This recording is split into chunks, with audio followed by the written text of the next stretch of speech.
दा जों बे समावहाय बाथौ बिबुंसार जानानै सफैनो हादों तामुलपुर बाक्सा जिल्लानि हिरिम्बा हालामारि बाथौ फोरबो फालिथाय आफादनि बे बानजायनायाव आरो बियो सानस्निनि हाबाफारिजों जा मोनसे गाजा गोमजा हाबाफारि सोलिगासिनो दङ आरो बे गाजा गोमजा हाबाफारिनि गेजेरजों जा दोरोङारि आसार खान्थिनि मोनसे बेबायदि सोमोनां मेहेरगोनां जा हाबाफारि बेखौ जोङो बाथौ बिबुंसार जानानै बिथांमोनखौ दसे सम सावरायनो होननानै फैनाय जादों आरो जोंनि गासैबो नुथायफोरखौ जोंनि केमेरा पार्सन दिनेश बसुमतारीखौ आं दिन्थिफुंनो थाखाय खावलायदों बे समावहाय जोंजों दङ बे हिरिम्बा हालामारि बाथौ फालिथाय फोरबोनि आफादगिरि मानगोनां रत्नेस्वर बर' सार बिथांखौ जोङो बे समाव लोगो मोननो हादों गिबियावनो नोंथांखौ जों बरायनाय थाबाय जिहेतुके एफाग्राब मोनसे समायना रमायना बाथौ धोरोमनि आसार खान्थिनि जा खुंगा दथि बोसोरारि फालिथाय फोरबो बेखौ नोंथांमोना जाबायदि महर होनानै गाजा गोमजा लैहोर लैहोर सुबुंनि सिबियारिफोरनि नुजाथिनायावहाय जाबायदि मोनसे सानस्रिनि हाबाफारि लानो खुंदों नोंथाङा सासे आफादगिरि जानानै गासैबो हाबाफारिनि सायावहाय माबायदि बाथौ बिबुंसारनि गेजेरजों सिबियारि आरो बर' रायजोनि गेजेराव खौरां हरनो नागिरदों गिबियावनो आं बाथौ धोरोमारि सुबुंनिसिम आंनिफ्राय अदेबानि जोंनि हिरिम्बा हालामारि बाथौ फोरबो फालिथाय आफादनिफ्राय हामलायनाय आरो सिबिनायखौ बावहरग्रोबाय दिनै जों हिरिम्बा हालामारि बाथौ फोरबो फालिथाय आफाद तामुलपुर थाइगिखारि सकआव अदेबानि बाथौ फोथाराव जोङो फालिनाय जादों देग्लाय जोङो 6थि बोसोराव आगान होदों थांनाय बेलाफोर बादिहाय देग्लायबो जोङो 7 साननि थाखाय हाबाफारि लाफुंनाय जादों माखासे मेहेरगोनां हाबाफारिफोरखौ गोनांथि गोनां हाबाफारिफोरखौ लानाय जादों दा बे हाबाफारिखौ मावफुंनो थानायाव आगोलफोरनि बादिहायनो देग्लायबो जों रायजोफोरनि गोबां लोब लोब मदद हेफाजाबखौ जों मोननो हादों बे जाबाय जोंनि थाखाय एसे मोजां खौरां आरो बे ओनसोला जाबाय गिबियावनो जोंनि बे ओनसोला जाबाय गिबियावनो जों आबादारि सुबुं गोजा आबादारि सुबुंफोरब्लाबो जोंनि जा हाबाफारिफोराव लोब लोबै बाहागो होनायखौ आं मोनदांदों गोजोननाय थादों आरो जोंनि बे हाबाफारिफोरा जाबाय रायजोफोरनि थाखाय माबा मोनसे मोजां खौरां लाबोनो हादों गोजोननाय लाबोनो हादों अदेबानि गनायथि मोननो हादों बेखायनो बिथांमोना जोंजों जाबादि लुगैनाय बेनिख्रुइ बांसिनै मदद होदों थांनाय माखासे हाबाफारिफोराव जाबादि फैनानै ज'यै फैनानै मदद होफैदों बाहागो लाफैदों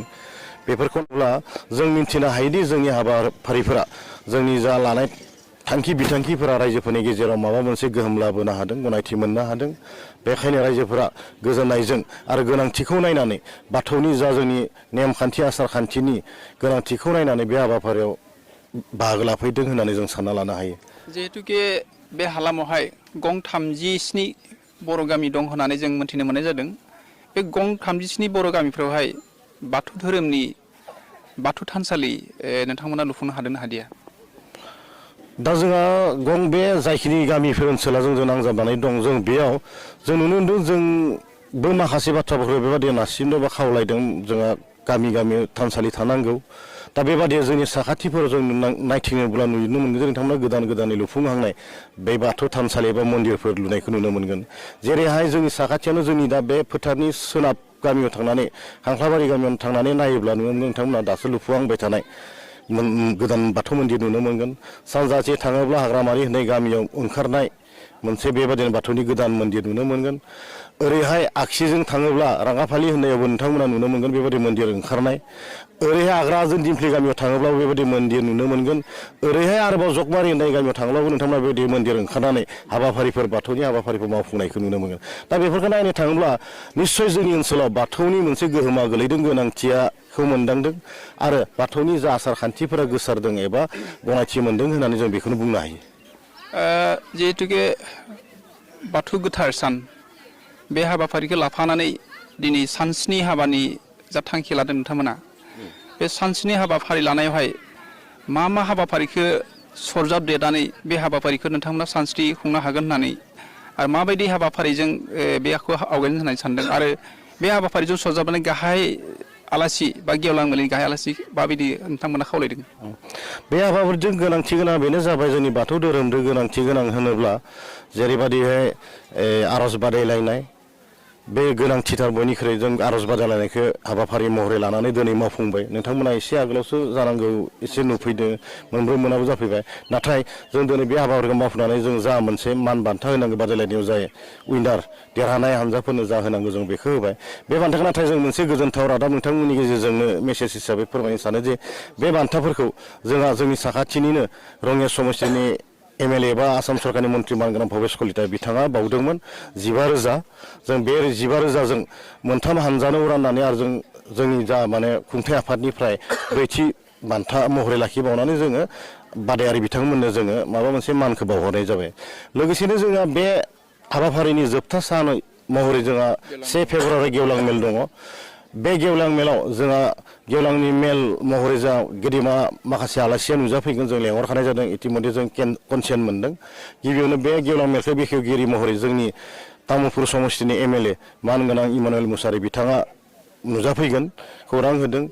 आरो बेनि उनावनो गेवलां मेलनि जा गाहाय आलासि महरै जोङो 5 नं क'क्राझार समस्ति MP लकसभा समस्तिनि MP बारग' MP मानगोनां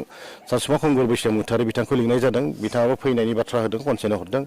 आरो बिनि उनाव बिबुंथिगिरि महरै जोङो बाथौ धोरोमनि बाथौ गौथुमनि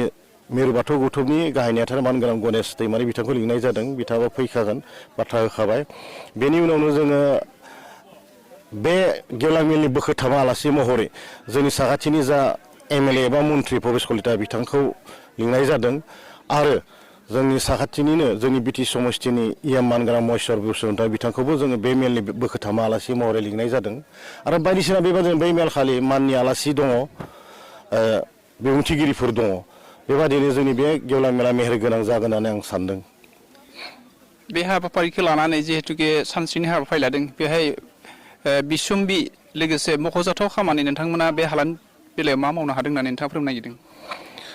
बे हाबाफारि एबा जोंनि बे फालिथायनि गेजेरजों जोंहा बिसम्बि महरै जों गोदान लामा दङ। बोसोरफ्रोमबो दिहुनबाय थानाय देग्लायबो दिहुनदों। गोदान लामा जों दिहुनो। आरो बे गोदान लामानि जा गाहाय सुजुगिरि महरै जन्मे बर' बिथां दङ। आरो बिथांजों सुजुगिरि जोंसार दङ, समिर चन्द्र बर' दङ, बायदिसिना बिथांमोना एडिटरियेल बर्ड दङ, बिथांमोना सुजुनानै दिहुनो। आरो बेनि गेजेरजों जोंनि बाथौनि जा माखासे गोनांथि गोनां जा माने मेसेजफोरखौ जों दैथायनो हादों होननानै जों एसे सानना लानाय जायो। जोंहा मानगोनां आफादगिरिया जोंनि जिखिनि खौरां हरबाय बाथौ बिबुंसारनि थाखाय, बेनिखाय जों बिथां आफादगिरिखौ जोंनि बाथौ बिबुंसारनि जों अराय सिबिनाय हास्थायनायखौ बावहरनानै जोंनि दसे सम सावरायनाय